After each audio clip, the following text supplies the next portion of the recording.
नमस्कार सर्वांना. आजचा विषय खूप खास आहे. खास करून महिलांसाठी हा विषय अत्यंत महत्त्वाचा आहे. माझ्या सर्व स्वामी सेवेकऱ्यांसाठी आणि महिलांसाठी खूप महत्त्वाचा आहे. आपण श्रद्धेने स्वामींची सेवा करतो, जप करतो, चरित्र वाचन करतो, पूजा करतो, पण तरीही मनाला अपेक्षित समाधान मिळत नाही. घरात शांतता टिकत नाही किंवा सेवा पूर्ण होत नाही असं वाटत राहतं.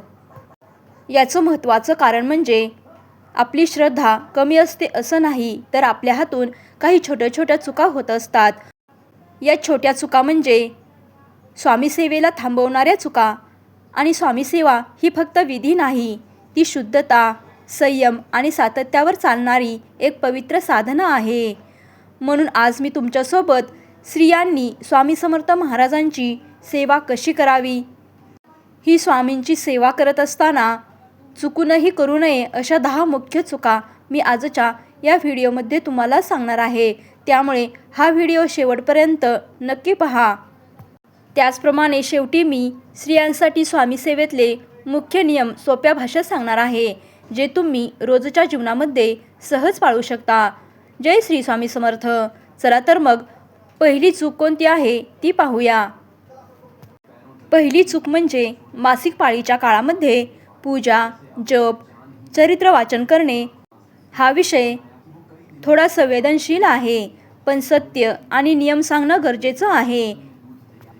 स्वामींची सेवा करत असताना स्त्रियांनी मासिक पाळीच्या काळामध्ये स्वामी चरित्र पारायण, जप किंवा स्वामींच्या फोटोला किंवा पादुकांना स्पर्श करणे टाळावे.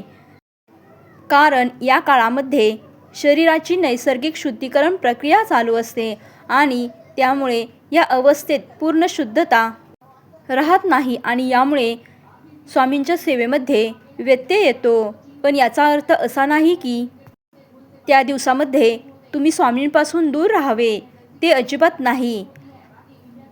या काळात तुम्ही बाकीच्या सेवा करू शकत नसाल तर फक्त मनाने नामस्मरण करा. हात जोडून डोळे बंद करून श्री स्वामी समर्थ असं मनात म्हणत राहा. तुमची श्रद्धा कमी होत नाही, फक्त नियम पाळले जातात. आणि शुद्धीकरणानंतर पुन्हा पूर्ण सेवेत सहभागी व्हा. दुसरी चूक म्हणजे स्वामी सेवेकरी स्त्रियांनी केस कापणे. हा नियम आचारसंहितेवर स्पष्ट आहे. स्वामी सेवा करत असताना स्त्रियांनी केस कापू नयेत, कारण केस हे स्त्रीच्या सौभाग्याचं आणि शुद्धतेचं प्रतीक मानलं जातं. पण आता काळ बदलला आहे. केस कापले तर काय होतं? स्वामी सेवा ही साधना आहे आणि साधनेत नियम पाळले तरच त्या साधनेला बळ मिळतं. केस कापल्याने नकारात्मक ऊर्जा वाढू शकते असंही पारंपरिक मार्गात सांगितलं आहे.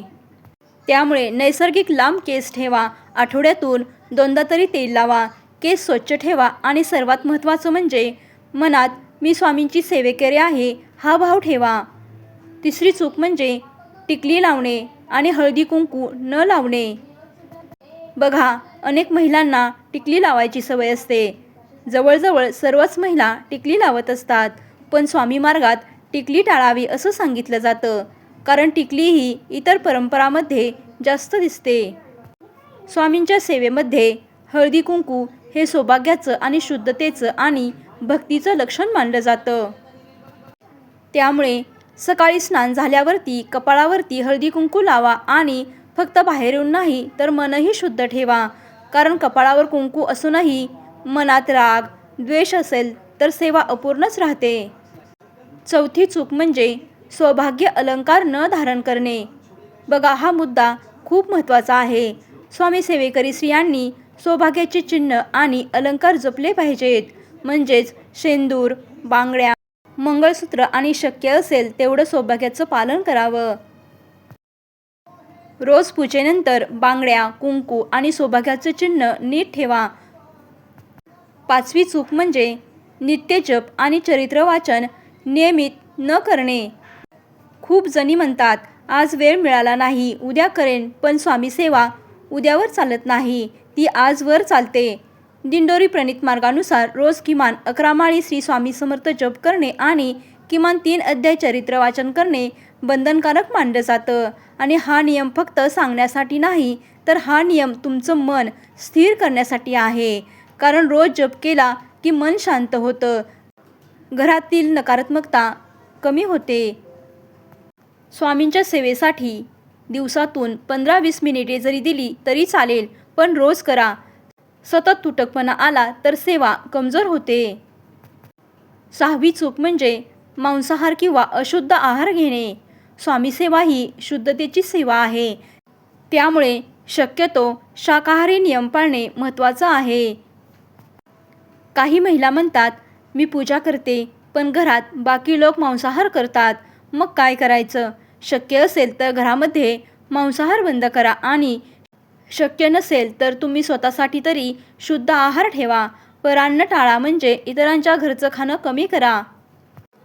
कारण आपली सेवा जितकी शुद्ध तितकी प्रभावी. जेवण्याआधी स्वामींना नैवेद्य दाखवा. स्वामी, हे अन्न तुमचं आहे असं मनात म्हणा आणि मग शांतपणे जेवण करा. पुढची चूक म्हणजे द्वेष, नकारात्मक विचार. हा दोष खूप घरांमध्ये असतो. आपण पूजा करतो, जप करतो, पण नंतर कुणाबद्दल वाईट बोलतो, कुणाची चुगली करतो, कुणावर मनात राग ठेवतो आणि मग म्हणतो सेवा फळ देत नाही. स्वामी सेवा म्हणजे बाहेरची पूजा नाही, ती आतल्या मनाची पूजा आहे. मनात द्वेष असेल तर पूजेचे फळ नाही. स्वामींचा मार्ग सांगतो, क्षमा करा, सोडा आणि पुढे चला. रोज झोपण्याआधी 2 मिनिटे डोळे बंद करा आणि मनात म्हणा, स्वामी, मी कुणाला दुखावलं असेल तर मला क्षमा करा आणि मला कुणी दुखावलं असेल तर मी त्यांना क्षमा करते. हा उपाय तुमचं आयुष्य बदलू शकतो. पुढची चूक म्हणजे स्वामींची नियमित सेवा न करणे. स्वामी सेवा ही सातत्याची साधना आहे. आज पूजा, मग 2 दिवस बंद, मग पुन्हा सुरू असं चालत नाही. दिंडोरी प्रणीत मार्गात नित्यपूजा, गुरुवारचा विशेष अभिषेक यांना खूप महत्त्व आहे. अनियमितपणे सेवेत बळ राहत नाही आणि मनही ढासळतं. त्यामुळे रोज जप, वाचन, गुरुवारची पूजा हे नियमित करा. शक्य असेल तितकं नियमित राहा. सर्वात महत्त्वाची आणि शेवटची चूक म्हणजे कुटुंब, कुलदेवता आणि पितृसेवा विसरणे. या गोष्टी काही लोकांना माहीतच नसतात. काही जण फक्त स्वामींची सेवा करतात आणि कुलदेवता, घराची परंपरा, पितृश्राद्ध याच्याकडे दुर्लक्ष करतात. पण पारंपरिक मार्गात स्पष्ट सांगितलं आहे, स्वामी सेवा सुरू करण्याआधी कुलदेवतेची परवानगी घेणे आणि कुलाचार पाळणे आणि पितृकार्य न विसरणे आवश्यक आहे. कारण आपली मुळं मजबूत असतील तरच साधना फळ देते. कुलदेवतेची पूजा करा, पितृश्राद्ध करा आणि वर्षातून एकदा तरी आपल्या मूळ स्थानाला भेट द्या. हे केल्याने स्वामी सेवा अजून मजबूत होते. आता मी तुमच्यासाठी स्वामी समर्थ पूजेचे मुख्य नियम अगदी सोप्या भाषेत सांगत आहे, जे रोजच्या आयुष्यात सहज पाळता येतील.